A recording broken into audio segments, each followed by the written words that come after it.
You only have one shot at making a first impression, so shoot to kill. The first time I saw Duke, I wondered, what the hell is this? He's like a fictional character in real life. This is not an act. This is how he is every day, all day. Salute. I live life in the shadows sometimes. Duke comes from a bygone era where gentlemen were gentlemen and ladies were ladies. I remember when Vegas was run by respectable men that were very serious men. The Duke fully embodies the spirit of Las Vegas. I came for the poker game, but now I play this game of life. You think all his stories are fake. They're not. The walls were splattered with blood. He's not a full of shit guy. He is what he is. Bad decisions make interesting conversation.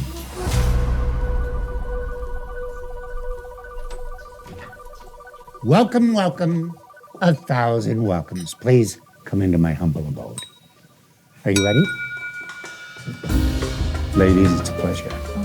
My Christian name is Ronald Lloyd Wall. Very nice name. But my trademark name is the Duke of Fremont Street. Come on through this way. You'll have to excuse the warehouse look. I'm a publisher of comic books. And the comic books are about some of my misadventures and bad decisions. My books are inspired by real people, actual events, and they're fascinating. And I think they're Hollywood material. Let's roll outside first, shall we? We are in the middle of the Mojave Desert, but I don't like deserts. So I tried to recreate some of the places I've been: Sub-Saharan Africa, South America, Central America, jungles of Papua New Guinea. I've been all over the world. I actually built this stone by stone by myself. Oh, here's our turtle. I love all the wildlife. And to all your viewers, to the good life, salute. For years, I was the poster child for the Rocky Mountain Gun Show here in Las Vegas. This is a .38, and it's pearl-handled. It was engraved by a gentleman here in Vegas. It's an absolutely extraordinary piece. I've had a concealed carry since I was in my early 20s because of the nature of the business that I'm in. In my life, I've been an entertainer. I've been an adventurer, a treasure hunter, a poker player, a businessman, a purveyor of precious metals. These are my own coinage. We'll call them, for the sake of legalities, ducats, ducats. These all contain 1 ounce of 0.999 pure silver. I've always said that there's no bad time for shopping, ever. Morning, noon, or night. To your health, to your wealth, and to your happiness. Salute. Astonishing. I was born in Cape Girardeau, Missouri. I grew up in a very modest income level family. So as a young child, we couldn't afford anything. My aunt, when I was about 3 years old, bought me a set of these hand-painted lead toy soldiers. From there, I went on and started a company right after I got out of college, making these toy soldiers. That's how much I love them. These are some of the miniatures that I actually made years ago. These are the little Southern Bells. This is Geronimo. There's some French Grenadier Guards, little campfire, things like that. It took me all over the world. They put me in the Smithsonian magazine. I loved it, but I burned out physically doing that. I've always had multiple revenue streams, and I've always had a lot going. You know, while I owned that company, I was also a musician. I put myself through college playing music. It was a nice life. I played for about 12 years. It was a lot of fun. The only pickup line I ever needed in my life was, yeah, I'm the drummer. Certain women gravitated towards drummers. It was weird. Whatever. So enough about that. We always wore suits. And I enjoyed dressing up. You're treated well when you're dressed up. My grandfather, God rest his soul, he said something to me when I was a child I never forgot. It was dress up and be somebody. It's funny, when I moved here, I didn't know a soul. Didn't have a connection, nothing. And now it's home. You know, I have a lot of connections. And everything's about connections.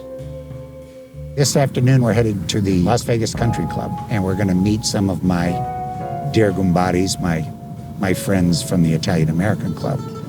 And we get together perhaps once a month or so, just the four of us, and have a little sit down.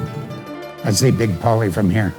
Gentlemen, boy, do you guys look good. Sal, how are you? Tony, keep your seat. How are you, brother? God bless. Good seeing you, brother. How are you, Big Paul? Hey, buddy. Look good, brother. Looking good. Looking good. The Duke is the man. I got to admit that. Of all the guys that I've met in this town, he's a standout. He's very intelligent, very creative. I don't know if you've seen his comics. He's a gentleman. I mean, in that true sense of the old time people that we used to know. I'm old school. I remember when Vegas was run by private individuals that were respectable men that were very serious men. And they knew how to treat you well. The city was run differently, good or bad. It was run differently. And people who stayed at some of these places loved it because they felt safe. And it's a false safe, but they felt safe. Do you feel comfortable expanding on that thought for me? No. We joke and we have fun, but these are very serious gentlemen. They're good to have on your team. Okay, this is East Fremont Street. I personally know the darkest parts of the town and the road's not taken. This is vintage Vegas here. This is vintage Vegas. And you can see the boarded up buildings, all these seedy hotels, and I've been in every one of them doing my deals, you know, with my precious metals and so forth. On this particular occasion, I had dealt with this gentleman in the past, and a lot of cash had passed between us. I gave him a lot of money for gold. And in the process, he was setting me up for the big score. I'm not going to go into the physical numbers. I've already done that in a court of law, in front of the judge, the jury, grand jury, and all that. So he called and said he had a lot more gold. I said, let's meet at prom. Get a hotel room. He said, well, I'm going to have somebody with me. And I said, who are you going to have with you? He said, oh, my girlfriend. I said, well, why are you bringing her? He goes, eye candy. I said, we don't need any eye candy. I said, when I arrive in that room, send her for cigarettes. She leaves, just me and you. Anyway, to make a long story short, I walked into the room. The next thing I know, I can taste steel in my mouth. He took a tire iron and cracked my skull open. I don't even know what hit. All I know is I could taste metal. So I'm armed. But to save my soul, I can't get to my weapon. So we go to wrestling. And this guy's twice my size, half my age. But the next thing I know, I'm getting clobbered and battered with everything in that room. There's a toilet tank lid that shattered into a million pieces over my battered skull. One of the things that I could really feel that was the worst was I brought a two-wheel dolly with me. She took that dolly and used it like a hoe on my head. They hog-tied me. And I'm figuring, okay, they're going to slit my throat because they had this box cutter knife. And they scalped me. I didn't realize that had happened until later because my eyes were so full of blood.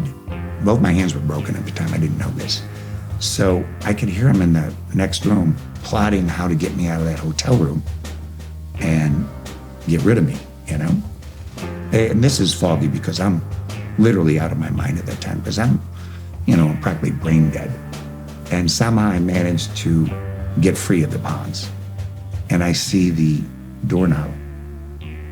And I'm thinking, that's my ticket out of here.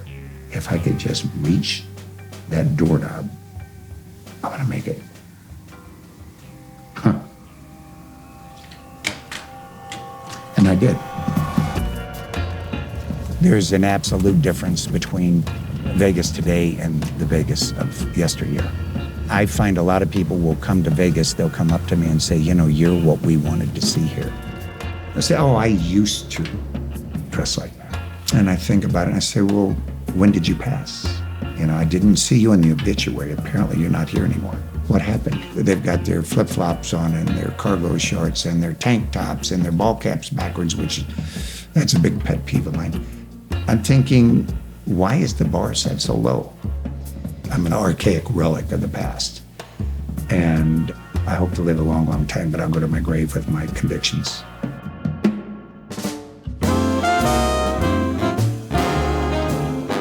I lead a charmed life. I've had some bad days, of course. You know what I call that? The bad hand in the game of life. To me, it's just one big poker game. And you're dealt some bad hands, you play them out, and you keep going in the game. But I want to live. I want to say that, you know, that guy lived a full life. He beefed up his obituary more than anybody I know. Ladies and gentlemen, welcome to the time of the club. Goodbye. Goodbye. I know who I am. and I know what I represent. And I don't put an act on for anyone. Ah, well, nice. You need it this more than anybody else. Father, come on over here. Father, bless the table, Father, bless. Father Max, God bless. How are you? Oh, Sal, who loves you, baby. How are you, bud? What I did, I created a persona.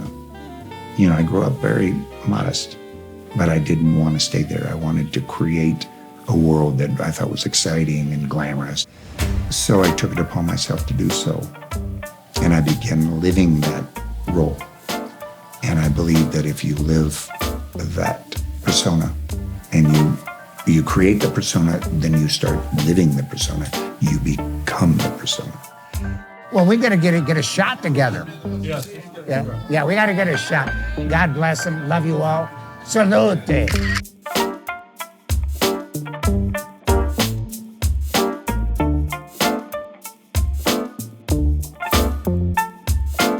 Anyway, this is the Duke of Fremont Street, Las Vegas treasure hunter. And it's been a pleasure seeing you all tonight. We'll talk to you later. Thanks for watching. Click above to see more of our Vegas coverage.